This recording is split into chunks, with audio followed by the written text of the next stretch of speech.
On August 13, 1961, at approximately 2 a.m., American, French, and English forces stationed in West Berlin went on full military alert.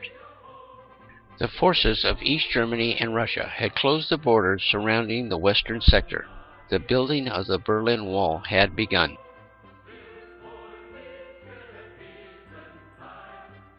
My name is Chuck Hale. I arrived in Berlin, Germany on the 7th of August, 1961, exactly 6 days before the wall went up. I am also just 8 days short of my 24th birthday.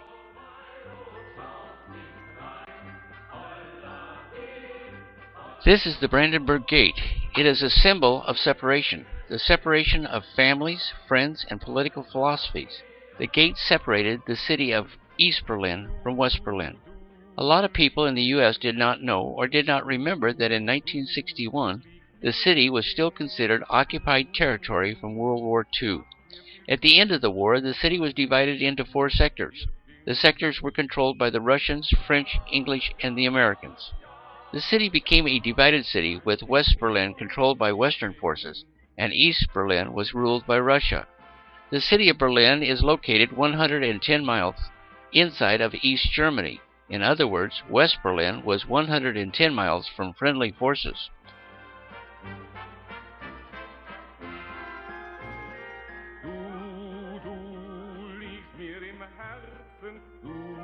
I believe, and I may be wrong, the population of West Berlin at the time the borders were closed around the city was 1.7 million.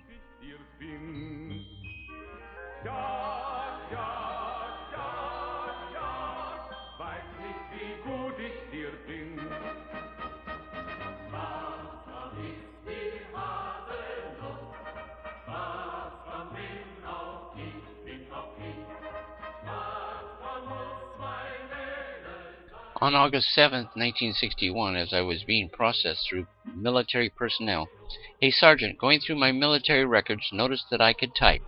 I was offered a job as maintenance clerk for the U.S. Army helicopter unit stationed in Tempelhof Air Base.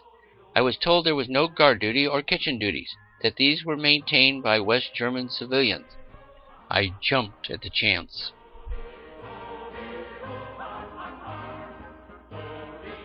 On the 13th of August 1961, at 2 o'clock in the morning, our unit was awakened and put on full military alert, which meant we were issued our weapons and live ammunition. I had been in the Army for 11 months, stationed in Fort Story, Virginia, and had been on many practice alerts, but never was live ammunition issued. So being handed a rifle and bullets changed my whole outlook upon what was going on.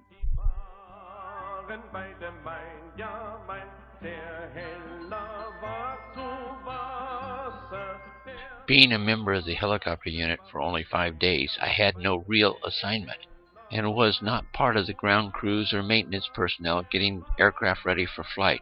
My job assignment was to sit in a jeep loaded with ground-to-air radios just outside the hangar doors. I was told that if those radios made any more noise than static, I was to call an officer. So I got to listen to static for the next 6 hours.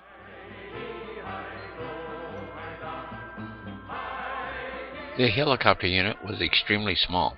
It consisted of 4 H-13 Bell helicopters. These were used for observation. 4 H-19 cargo helicopters.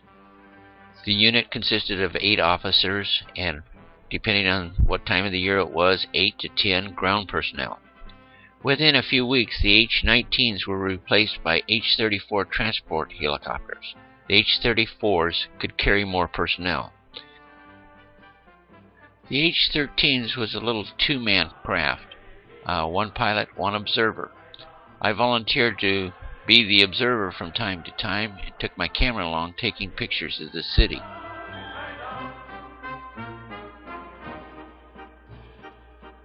Within weeks after the border was closed off and the construction on the wall began, the U.S. carbine, which was the standard weapon of the time, was replaced with the new M16 20-clip semi-automatic rifle. This rifle had greater range and firepower. I was the only one in the unit that had any training on this weapon, so I was put to work teaching others.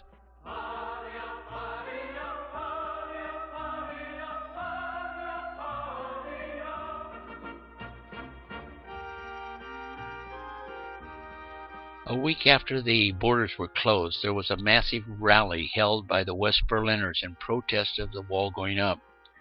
There was over 100,000 people there, and there was strong fears by the West German police and the U.S. military that a riot would start and the people would storm the walls. So there was a lot of activity going around this rally to prevent that from happening.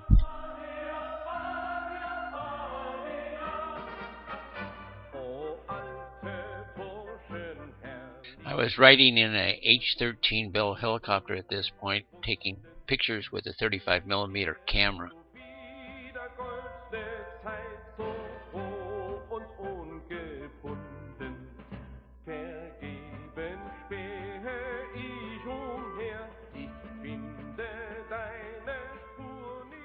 One of the major concerns by military officials was a protest that turned into a riot to keep the West Berliners from attacking the East. So the Americans would set up a street and practice riot control. These photographs show American soldiers actually dressed as civilians, and they are taunting and harassing the troops to keep them from reacting under pressure.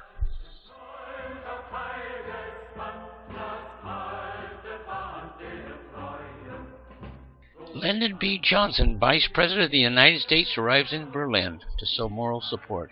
What's interesting about these photos is I actually kneeling in my bed, shooting over the headboard, out the window, into the hangar of Lyndon B. Johnson's plane coming in and him viewing the troops and then riding off.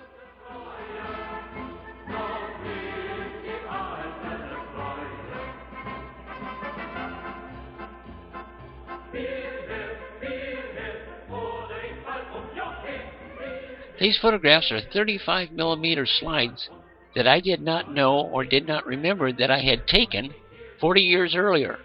It was only recently that I came across these slides and was able to capture them.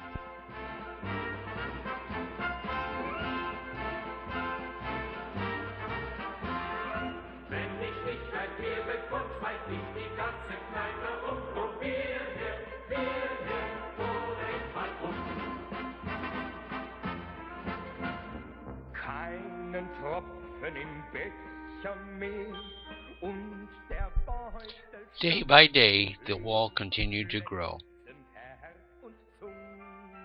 There were a lot of historical buildings in. This is the Reichstag, where the German government used to meet prior to Hitler burning it and coming to power. This was Congress Hall. We used to call it the Pregnant Oyster.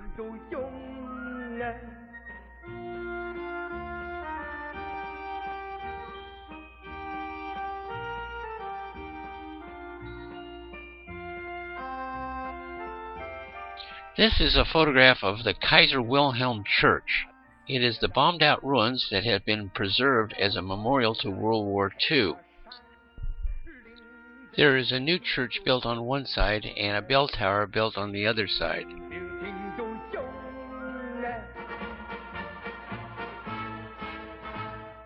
This is the Berlin Victory Column. It was actually built and inaugurated in 1873. This is to commemorate a war won over Prussia. This is a monument to the Berlin airlift, 1948.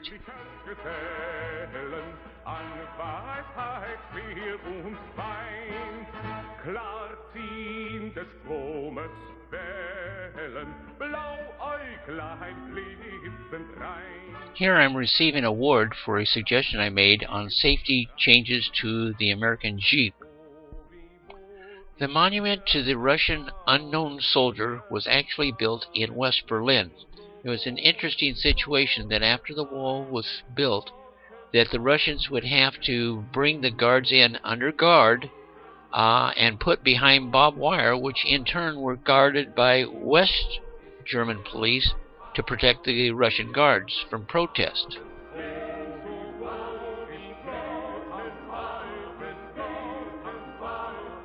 I purchased a car while I was stationed in Berlin. I don't remember the make or the model.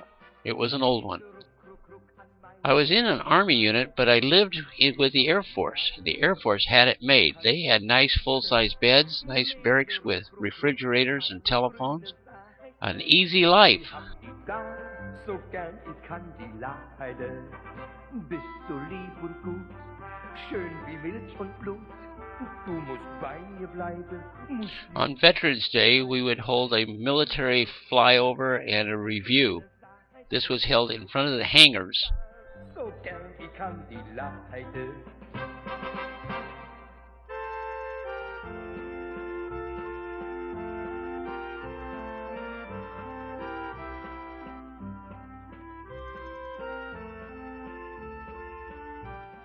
The helicopters were in constant use. Here we're aiding the infantry and dropping off troops on the roof.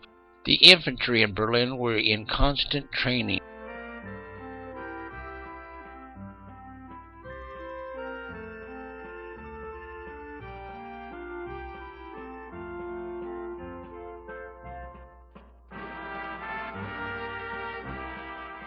The building at Tempelhof Air Base was the second largest building in the world, only behind the Pentagon. It was about a half mile in length, 7 stories above ground, 7 stories below ground.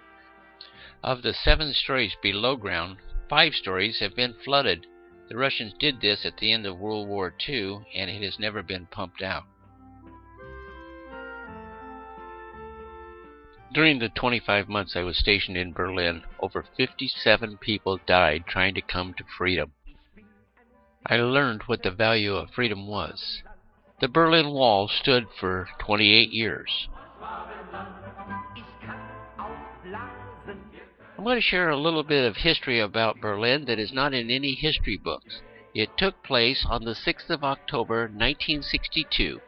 I had been stationed in Berlin now for 14 months. On this particular day, and after duty, I went downtown and went into a small bar, minding my own business, listening to music, sipping a beer, and I decided to ask a young, cute German girl to dance.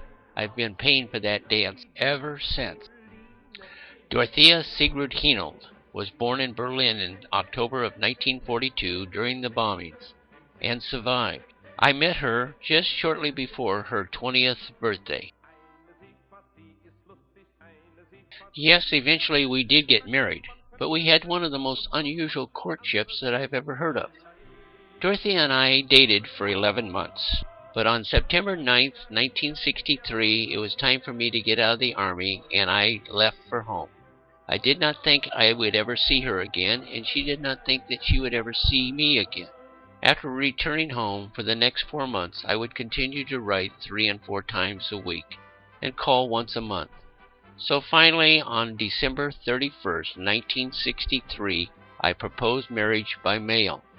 She accepted by mail. I sent an engagement ring, a diamond ring, through the mail. And then we proceeded to have a 10-month-long engagement period, all by mail. Between the time I had left Berlin and last saw Dorothea to the time that she arrived in San Diego, California on the 2nd of October, 1964, 13 months had passed. 13 months separation can be a long time. And yet when she arrived in San Diego and came out of the airplane and down the steps to the field, I knew in that moment that I had done exactly the right thing.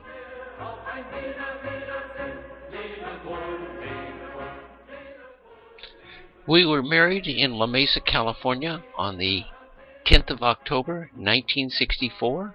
That marriage is still going strong over 45 years later. And yes, I still think I am paying for that trip to Berlin, but in a wonderful way.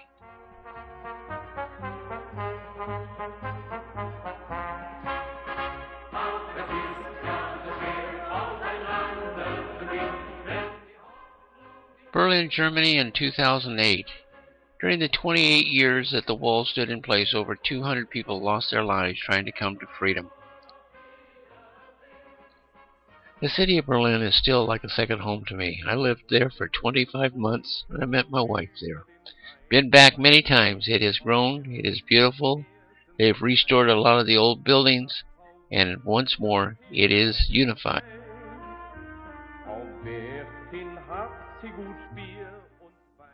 This arbor has been rebuilt since the war. It was near Dorothea's house, and it was where Dorothea's picture was taken in 1942 while she was a toddler.